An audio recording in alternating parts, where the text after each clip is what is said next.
کل 29 صورتیں ہیں کہ جن کے شروع میں حروف مقطعات ہیں، 114 میں سے 29 صورتیں ہیں، اور یہ صحیح ہے کہ ان کا یقینی علم کسی کو حاصل نہیں ہے۔ اب یہ ایک راز ہے اللہ اور اس کے رسول کے مابین، یہ تو ہے ہماری عام رائے۔ کچھ لوگوں نے اس کے مفہوم معین کرنے کی کوشش بھی کی ہے، لیکن چونکہ حضور سے کوئی شے منقول نہیں ہے، اس لیے ہم یقین سے نہیں کہہ سکتے کہ ان کی رائے صحیح ہے۔ حالانکہ بہت بڑے صحابی ہیں عبداللہ ابن عباس، انہوں نے کہا الف لام میم کا مطلب ہے انا اللہ اعلم۔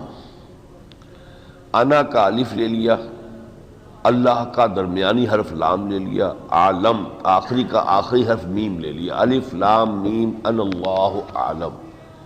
یہ ایک رائے ہے ان کی، حالانکہ وہ صحابی ہیں، لیکن ان کی رائے کو بھی اس طرح سے قبول نہیں کیا گیا کہ یا تو حضور نے فرمایا ہوتا تب تو بات تھی۔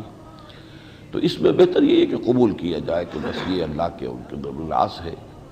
ایک اور بات کہی ہے جو مولانا فراہی صاحب نے اس دور میں آ کر کہی ہے، اور وہ اس حوالے سے کہ جو عبرانی زبان تھی، جس کی کہ بیٹی ہے عربی زبان، تقریباً سمجھنا چاہیے بیٹی ہے یا چھوٹی بہن ہے، عبرانی زبان میں حروف جو تھے وہ شکلوں پر تھے اور حروف کے کچھ معنی ہوتے تھے۔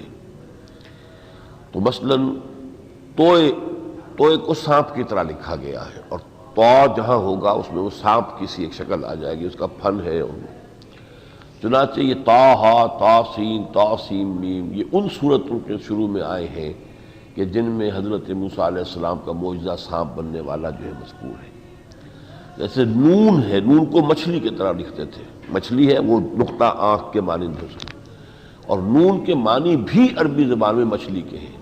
وزن نون، اور مچھلی والا حضرت یونس علیہ السلام کو کہا گیا ہے، تو نون گویا کہ مچھلی کے طرز پر تھا۔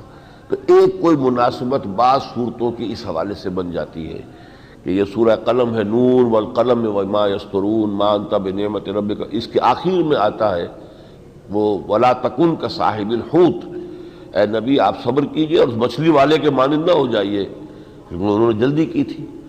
تو کچھ ہے، لیکن یہ کہ بائی اینڈ لارج یہ سمجھنا چاہیے کہ یہ حروف متشابہات سمجھ لیجیے، آیات متشابہات بس اللہ کی طرف سے۔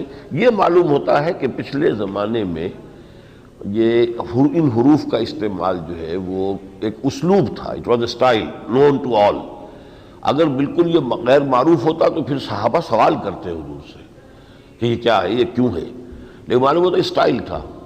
جیسے یہ جو ہے نا سلطان باہو کا شعر، الف اللہ چمبے دی بوٹی، اب الف یہاں کائے کو آ گیا، الف اللہ چمبے دی بوٹی دل وچ لائی ہو ہے مرشد دل وچ لائی ہو۔